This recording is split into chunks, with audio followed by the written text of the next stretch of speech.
Ceci est un livre audio autogénéré par Google. Champ visuel, collection dirigée par Pierre-Jean Bengozi, Raphaël Moine, Bruno Péquignot et Guillaume Soulez. Une collection d'ouvrages qui traitent de façon interdisciplinaire des images, peinture, photographie, BD, télévision, cinéma, acteurs, auteurs, marché, metteurs en scène, thèmes, techniques, public, etc. Cette collection est ouverte à toutes les démarches théoriques et méthodologiques appliquées aux questions spécifiques des usages esthétiques et sociaux des techniques de l'image fixe ou animée, sans craindre la confrontation des idées, mais aussi sans dogmatisme. Dernière parution. Frédéric Chaume, Jean-Noël Pappens, doublage et sous-titrage. Guide d'une profession en plein essor, 2021. Guglielmo Scafrimuto, français d'origine étrangère, 2021. Caroline Hitz, cinéma et mythologie. Varda, René Honoreano, 2021. Julien Joly, Patricio Guzman, une histoire chilienne. Le cinéma au cœur du monde, 2020. Camilo Suarez, l'espace immatériel dans le cinéma de Jia Zhangke. Une politique du regard, 2020. Michel Estève, Théo Angelopoulos ou la poésie du cinéma politique, 2020. Jean-Claude Chirolet, photographie et fractalité. Photologie fractale, 2020. Johan Guglielmetti, l'indépendance de la musique de film, 2020. Joachim Daniel Dupuis, Saul Bass, cinéma et écologie, des fourmis et des hommes, 2020. Toufik Lkhouri, aliénation et déterminisme dans le film noir classique, 1944 à 1949, 2020. Pascal Noblet, Les guerres de Jean-Luc Godard, 2020. Maxime Schinfeigel, en cinéma des figures de l'autre, 2020. Johan Guglielmetti, musique et cinéma, l'Union libre, 2020. Des Ramos, Nelson Pereira dos Santos et l'invention d'un cinéma national, 2019. Louise Albert Serrut dire Le cinéma de Jean-Luc Godard et la philosophie, 2019. Delphine Chedaleux et Mélisande Leventopoulos dire Cinéphilie plurielle dans la France des années 1940 à 1950, 2019. Dédicace. À Alexander, mon meilleur ami. À Kilo Saza, ma première apprentie. À Maxime, en souvenir de nos délires fucamiens.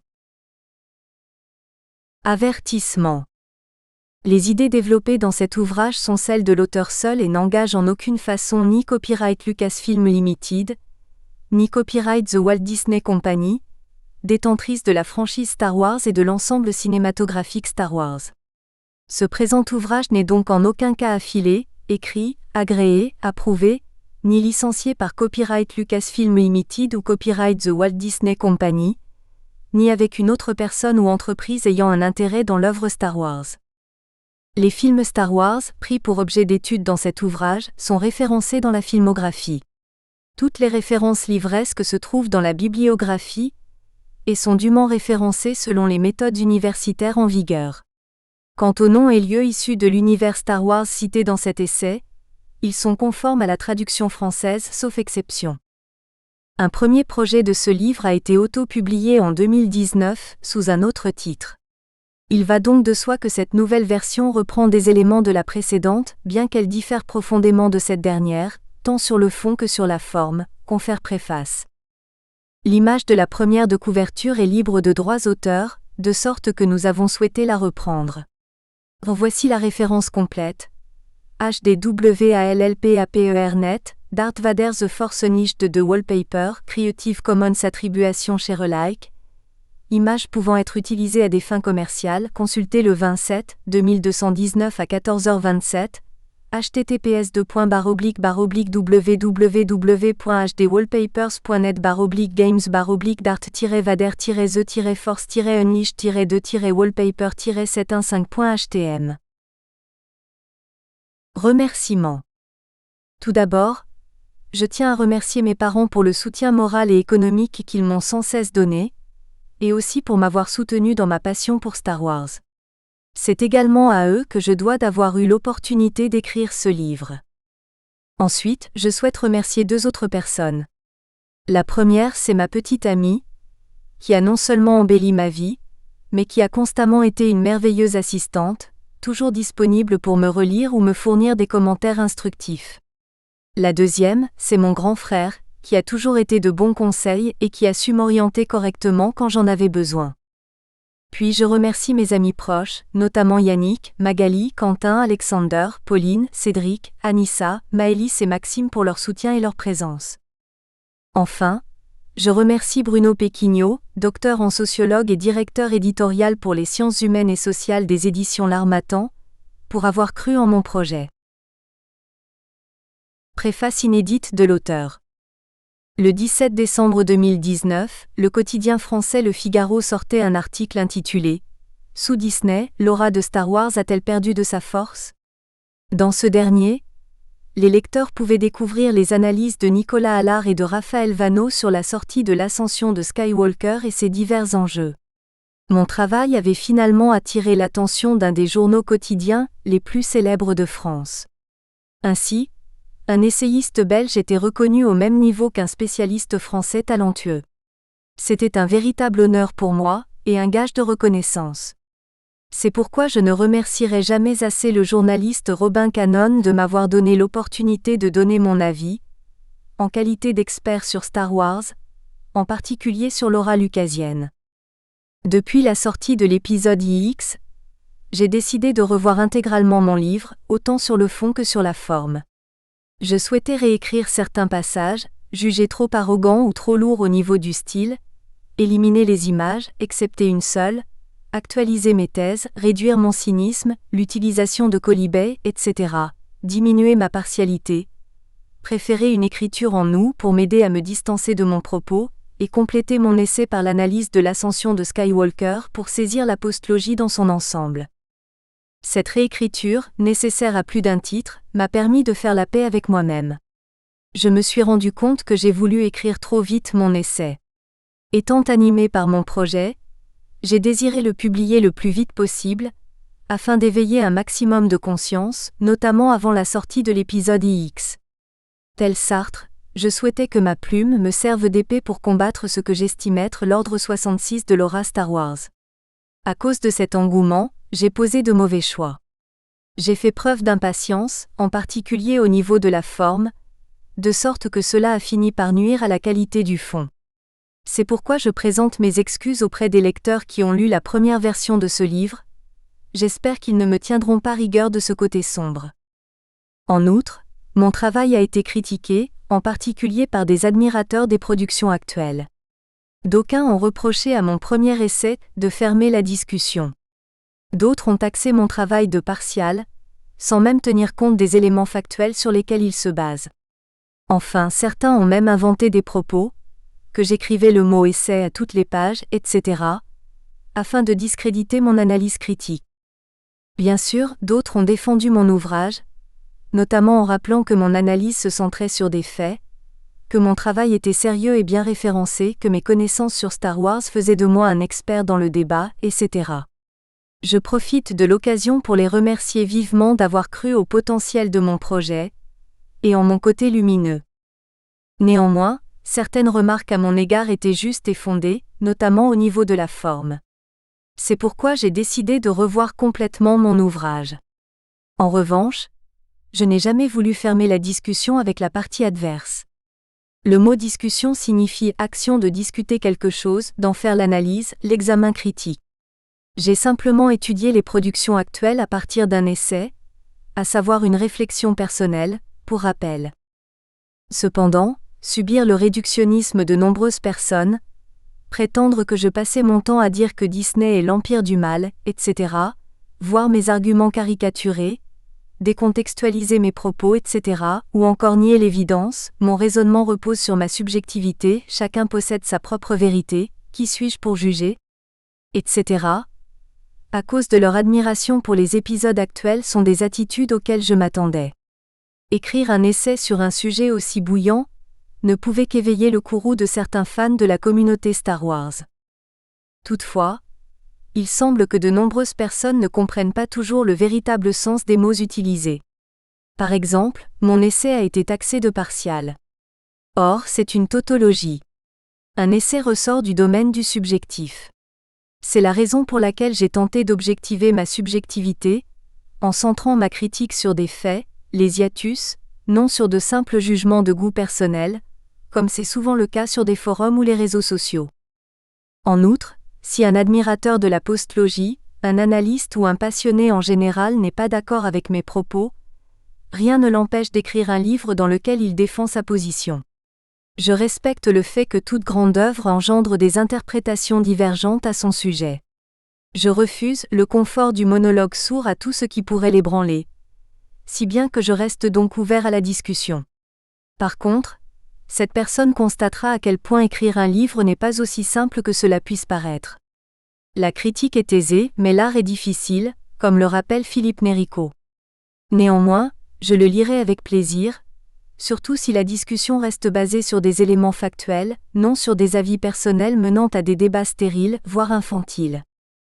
J'invite vraiment le lecteur à garder un esprit critique, trop souvent remplacé par des raisonnements simplifiés, et à se faire sa propre idée sur la situation actuelle dans laquelle se trouve la saga Star Wars. J'espère sincèrement que mon livre ne sera pas simplement réduit à une apologie contre Disney. Son but est avant tout de servir de grille de lecture permettant d'analyser le conflit interne entre le côté lumineux et le côté sombre de la franchise Star Wars. À plus d'un titre, Disney Star Wars Contre-Attaque représente cette joute entre l'aura et la franchise.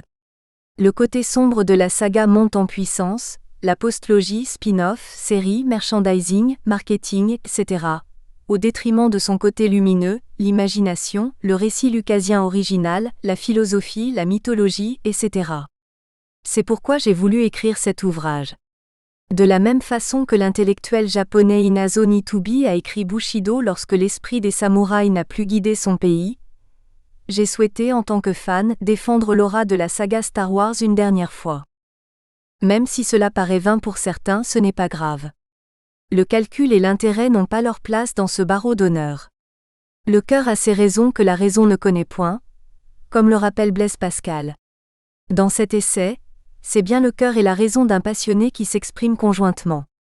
Ainsi, une affinité personnelle avec le sujet d'étude n'empêche pas forcément de raisonner le plus objectivement possible, bien au contraire, confère. Introduction. Somme toute, je remercie la lectrice ou le lecteur de me lire, de même que la confiance qu'elle me témoigne. Grâce à sa lecture, j'espère que les idéaux de l'histoire lucasienne originale ne tomberont jamais dans l'oubli. Pour parler comme Inazo Nitubi, l'aura de Star Wars sera peut-être détruite mais sa lumière et sa gloire survivront après la dispersion de ses ruines. Raphaël Vanneau. Introduction, une aura mythique dénaturée.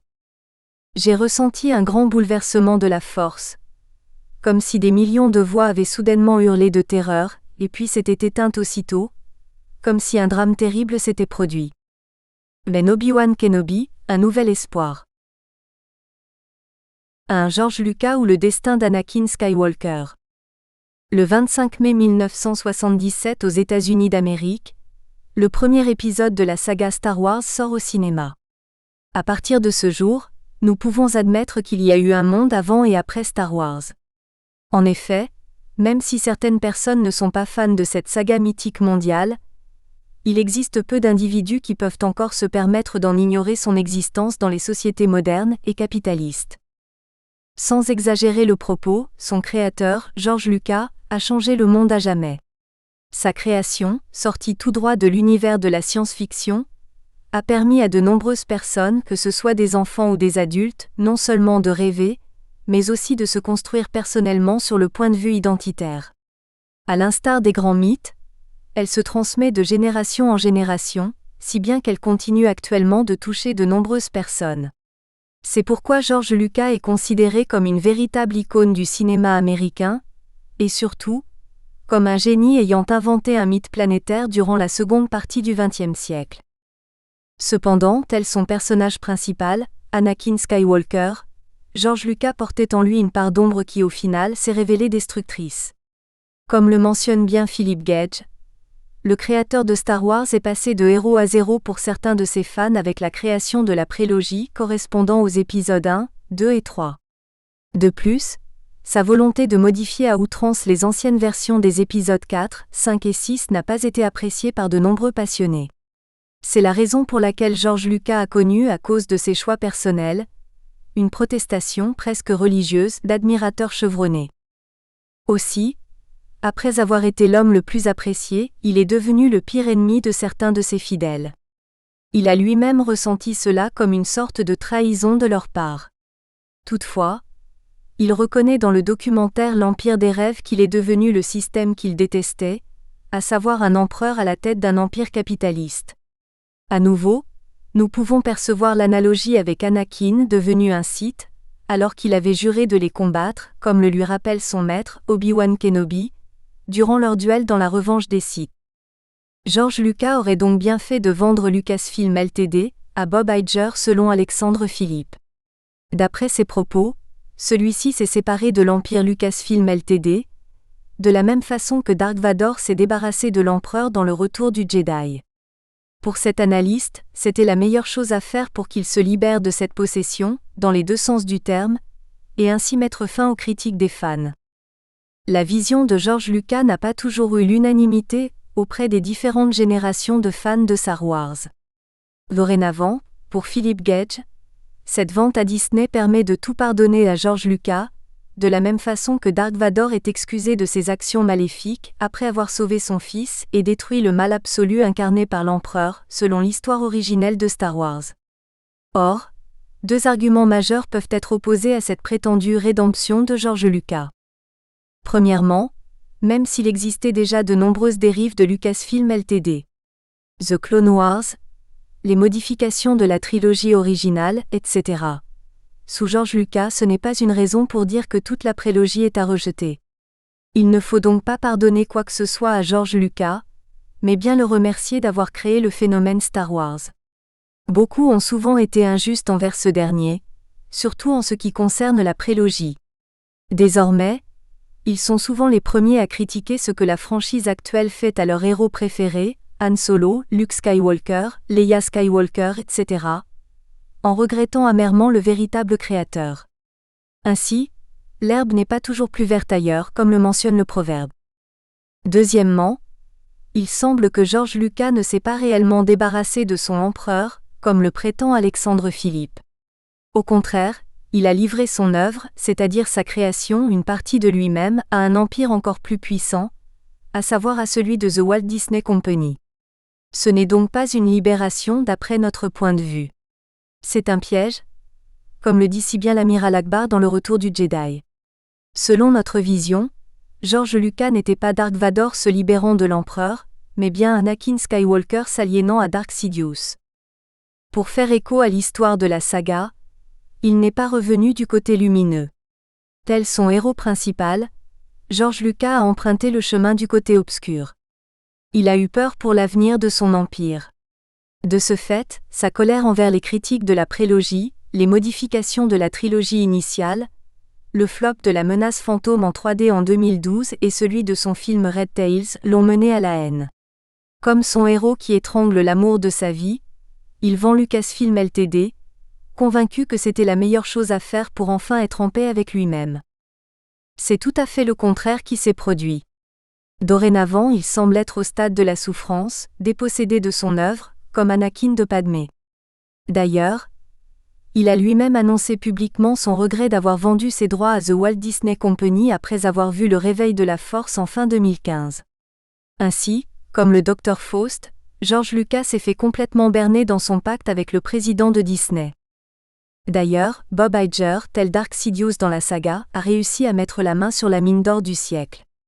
Non seulement le prix auquel il a acheté Lucasfilm Ltd., à savoir 4,06 milliards de dollars, n'est pas le plus impressionnant de tous, lorsque nous le comparons aux achats des studios Marvel 4,24 milliards de dollars et de Pixar 7,4 milliards de dollars, ces deux derniers ont respectivement coûté plus cher, mais surtout, ce que va rapporter Star Wars à The Walt Disney Company dépasse déjà actuellement les limites de l'entendement.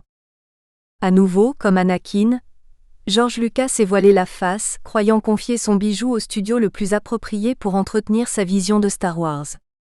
Malheureusement pour lui, Il a déjà pu contempler de son vivant la destruction de son univers.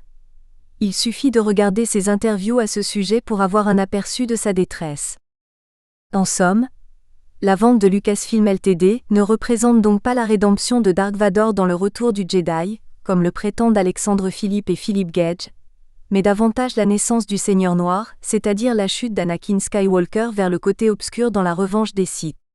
Désormais, en tant que créateur de Star Wars, cela restera à jamais l'erreur de sa vie. Ainsi, il devra vivre avec ce poids sur la conscience jusqu'à la fin. 2. Le rachat de la franchise, l'Ordre 66 de l'aura lucasienne. Lorsque la vente de Lucasfilm Ltd. A été annoncée le 30 octobre 2012, de nombreux fans ont ressenti la même sensation que Maître Yoda lorsqu'il sent les Jedi se faire tuer à cause de l'Ordre 66, dans la revanche des Sith. Ils percevaient ce rachat comme une véritable menace et surtout, ils avaient peur de ce que Disney pouvait faire à leur saga favorite. Pourtant, George Lucas se voulait rassurant auprès de ses admirateurs les plus anxieux, même s'il savait pertinemment bien que The Walt Disney Company devenait plus une entreprise marketing que cinématographique. Pour assurer ses arrières, il a voulu que Kathleen Kennedy assure la présidence de Lucasfilm Ltd.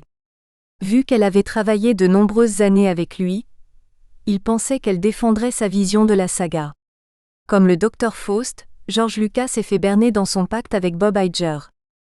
Ainsi, en confiant son œuvre à Disney et à Kathleen Kennedy, George Lucas croyait sincèrement bien agir. Son récit mythique devait normalement perdurer pendant des générations. Or, comme déjà évoqué ci-dessus, c'était sa plus grande erreur. Ce n'est absolument pas sa vision de Star Wars qui va demeurer dans les mémoires des futures générations, mais bien celle de Lucasfilm Ltd. Sous Disney. D'ailleurs, de nombreux journalistes ou spécialistes ont déjà mis en garde les fans. Le plus grand risque que court une saga comme Star Wars est de tomber sous le coup de ce qu'on pourrait appeler l'effet Mickey, c'est-à-dire perdre son sens à force d'être décliné, comme le note judicieusement Laurent Julier. Par conséquent, c'est l'identité de la saga elle-même qui est véritablement menacée par ce rachat sur le long terme. Elle risque de se dépersonnaliser et de perdre son aura originelle. Le risque est qu'il ne reste plus qu'une coquille vide avec Disney. Cette peur était déjà présente dès l'annonce d'une suite à la trilogie originale. En effet, tourner un épisode suivant le retour du Jedi au lieu d'opter pour d'autres séquences antérieures, mène d'emblée vers une incohérence par rapport à l'univers lucasien. Cela postulait que la prophétie des Jedi évoquée dans la menace fantôme, qui, pour rappel, annonçait que l'élu rétablirait l'équilibre dans la Force, n'aurait même pas duré 30 ans. Cela fait d'elle une prédiction de piètre qualité. Mais surtout, c'est une attaque frontale à la vision de George Lucas qui ne voulait pas de suite à l'épisode VI, afin de laisser aux passionnés le plaisir d'imaginer le futur des personnages. Rien qu'à partir de ces deux éléments, le non-respect de la prophétie et une suite à le retour du Jedi, nous pouvons constater à quel point Lucasfilm Ltd. Sous Disney n'a pas suivi la voie de son créateur. D'ailleurs, les nouveaux propriétaires et responsables n'ont même pas voulu de ses conseils pour réaliser le réveil de la Force. Toutefois, le président-directeur général (PDG) de Disney, Bob Iger, avait annoncé vouloir respecter et faire prospérer la vision de George Lucas dans les futures productions de Lucasfilm Ltd. Sous Disney. Par contre, sont-ils pour autant capables de réaliser des histoires dignes du créateur? Ont-ils respecté leurs promesses? C'est ce que nous allons vérifier dans notre étude en analysant méthodiquement le réveil de la Force, Rogue One, les derniers Jedi et l'ascension de Skywalker. 3. Une méthode analytique. Pour objectiver notre subjectivité inévitable, en tant que fans et analystes, nous avons choisi une méthode rigoureuse et objective. Tout d'abord, chaque film sera introduit par un résumé assez complet, afin de permettre au lecteur de se remémorer les éléments narratifs importants des divers épisodes. Ainsi, s'il y a incompréhension à propos d'un détail, d'une scène ou d'un moment évoqué lors de l'analyse, le synopsis pourra aider la lectrice ou le lecteur à se rafraîchir la mémoire. Ensuite, une liste de hiatus, c'est-à-dire des incohérences internes par rapport à l'univers créé initialement par George Lucas, sera exposée.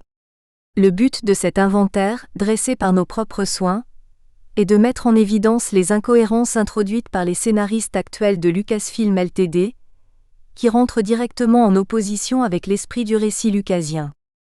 Il va de soi que ce dénombrement personnel paraît subjectif.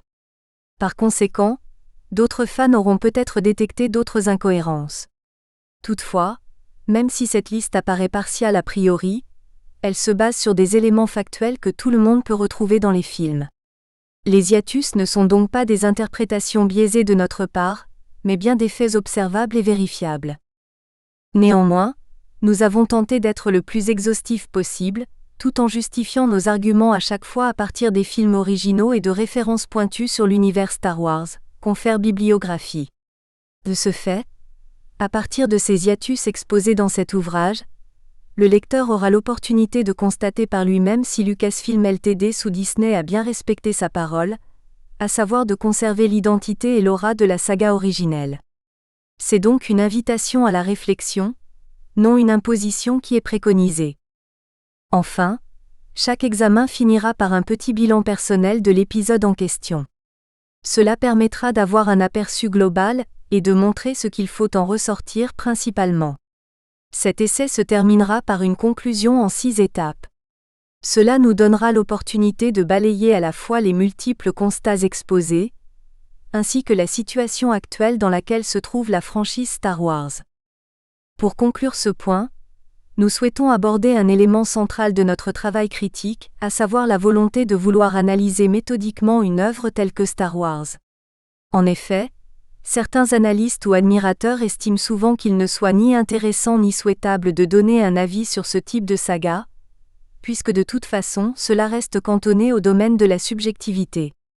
Quant aux fans, ils ne veulent pas qu'on leur impose un point de vue, de sorte que ce type de démarche semble stérile a priori. Pourtant, comme nous l'avons démontré ci-dessus, Star Wars est tout sauf une simple histoire divertissante sur laquelle il n'y aurait rien à dire. Dès lors, nous nous sentons en droit d'analyser et éventuellement de critiquer le chemin pris par la franchise, sans pour autant qu'il faille crier à la censure dès que l'on se met à réfléchir à cette situation. À nouveau, notre but n'est donc d'imposer une vision univoque, confère préface, ni fermer le débat définitivement. Au contraire, nous exposons nos arguments de manière précise, pour que nos thèses soient falsifiables, libre à chacun ensuite de juger de la valeur des arguments proposés. Star Wars 7, la menace Disney. Le moment que nous attendions est venu. Exécuter l'ordre 66. Dark Sidious, la revanche des Sith. Cela faisait des années que The Walt Disney Company rêvait de s'approprier la franchise. Nous espérons que vous avez apprécié cet aperçu. Pour continuer à écouter ce livre audio sur Google Play Livres, utilisez le lien dans la description de la vidéo.